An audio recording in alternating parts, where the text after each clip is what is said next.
I'm Logan Crawford, and right now on Spotlight, we're delighted to introduce you to a very talented author. She has courageously written a very powerful book. It's called Justified Anger. Her book is a raw and honest account offering a beacon of hope to those engulfed in the shadows of child sexual abuse and its aftermath. We're delighted to have this very talented author join us here today on Spotlight. We thank our team at Prime 7 Media for helping us put her in the spotlight today. And we ask viewers like you to support writers like her by subscribing to our channel and by purchasing her wonderful book. The link is below this interview. Jennifer, good to see you here today on Spotlight. Thank you. I really appreciate this. I appreciate your time, and I appreciate the courage it took to write this book. Tell us a little bit about your story. You found out when your children, your daughters were adults, that Yes. they had been abused. Tell us a little bit about what happened. My whole world fell apart. I wasn't sure what was happening. They were both showing signs of they were self-harming. Their whole behavior had changed, and they couldn't understand what was happening to themselves. And eventually they disclosed, both of them. My youngest daughter disclosed it 6 months before my eldest. And she found it very difficult because she had a partner, and she had 2 young children. And unfortunately, because of the behavior that was showing, he couldn't understand and he couldn't support her. So he took her to court and he got the custody of their children. Awful. Which was heartbreaking. Yeah. It was, because she was a good mom. You know, she was a really good mother. And it was just, it wasn't, she always went into mother mode when she was with her children. And unfortunately, because of what happened to her, she went into a mental health hospital. And she was there for a while.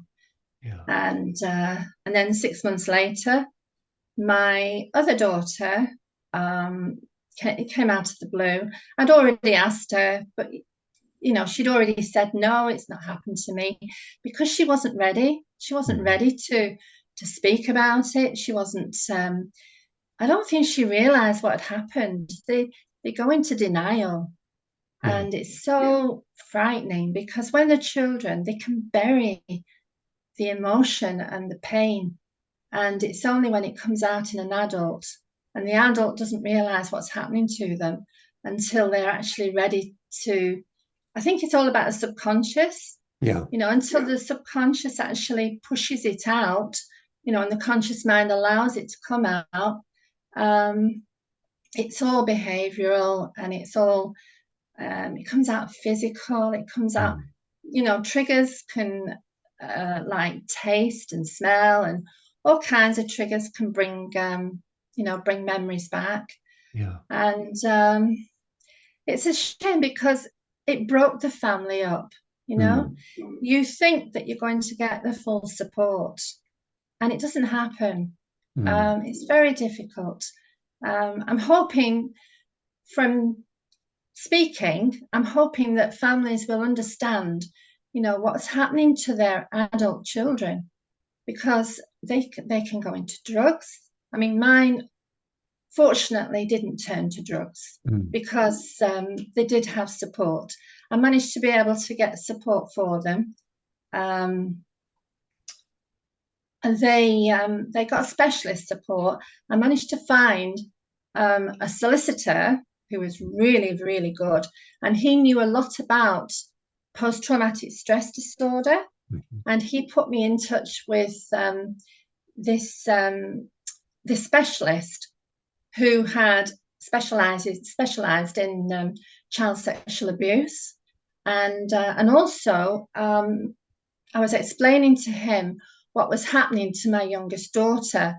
And he said the only thing he's ever seen similar to what she was experiencing was when soldiers were coming back from war-torn countries, and she was experiencing very similar, post-traumatic stress. She was reliving the actual abuse, physically reliving it, and I tried many times to try and stop what was happening to her, but you can't. There's a force, it was like a phenomenal, it was to actually believe it, you'd have to see it. Her body, she became dissociated with reality, and her body was showing all these involuntary movements, and she was actually reliving the abuse as an adult. So that's why I've spoken about it. That's why I've written my book, because there must be people out there that it's happening to, and I had no idea what was happening to them. I looked at books, and there was nothing about this particular, the flashbacks, the traumatic. They were psychotic. They were psychotic, flashbacks. And to try and stop her head from moving backwards and forwards, there was like a force behind it, and I couldn't stop it. And she would lie on the floor, she'd fall on the floor. And it was so difficult. So that's why I've wrote my book, so that people know that they're not alone if anything is happening to them or, to the victims. So your daughters had repressed these memories for many years, where they weren't even aware the abuse had happened until they truly reflected upon it. Tell us about that. My daughter, my youngest daughter, knew at the age of 14. But she couldn't say anything because she was so frightened. The threats to a child is so strong. They are so frightened of saying anything. So they just carry on with a normal life as if nothing's happened. Right. And then eventually it has to come out. Yeah. And it something comes out devastating did happen, and they're reacting to that years later, and it's probably amplified because they never dealt with it at the time. And you can understand why a child would not deal with it. One, they want to pretend it never happened. Two, they often trusted the person who violated them.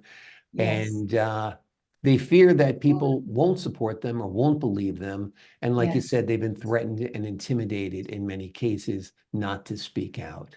Yes. And it's so sad.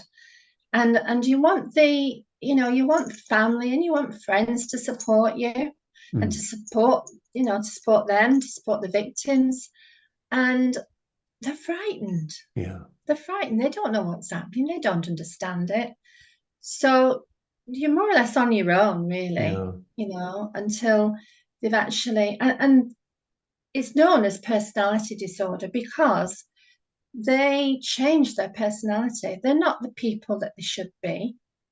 They, I don't know, I don't understand it, but they actually have this false adulthood. They go into this false personality because it's not them. They are trying to hide something. And they want to be removed from it, so they develop another persona, and that happened to somebody else, as if they're viewing it to somebody else. It didn't happen to me. It's a coping mechanism. That's what it is. Exactly. And it's tragic what happened to your daughters.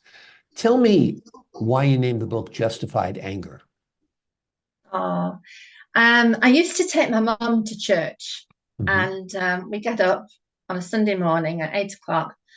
We'd be at 8 o'clock mass, and he was a lovely priest, and he took me to one side. Well, I was lighting these candles, and I asked him to say a prayer for my girls, and that's when he asked me, would I like to speak to him? I could have an appointment to see him. And I was so pleased because I needed someone to listen to me. you Mm. know. So I made this appointment. I went to see him, and I spoke about everything what was happening to my girls and why they were both in hospital at the time, Mm. and why I was saying these prayers for them. And I asked him to say the prayers, and he listened to what I had to say, and he turned around and he said, "Your anger is justified." Mm. And he said, "I'm not really supposed to say that as a priest." He said, "But you have got justified anger." Yeah. And, Yeah, and and it's ever true. I mean, some since, things, I've never the forgotten anger is it. the right response. I mean, something terrible happened to your daughters. You're your Yes. mother, you're their mother, and you're Hmm. angry. And sometimes anger is good because it motivates you to make a change and makes you Yes, stronger. Because anger can be a exactly. powerful emotion if channeled in the right Oh, yeah, direction. that's right. Yes, yes. And I did. I did channel it in the right direction to write my book and Hmm. tell others and help others as well. Because there is a light at the end of a long dark tunnel, but it's there. Both my daughters are doing really well. Hmm. They've both got good husbands. Wonderful. They're doing fantastic. So yeah, What were the I'm happy. what was the keys to helping them get past this and get on with their lives and get to that light at the end of the tunnel? What did you do to help them? What did they do to help themselves? I think it's acknowledging what's happened to them. Mm. I think it's all about acknowledging what's happened to them, and then they can move on. They can allow, allow to accept. I know it's difficult to accept, but because they're in so much denial, they don't Right, want to accept it.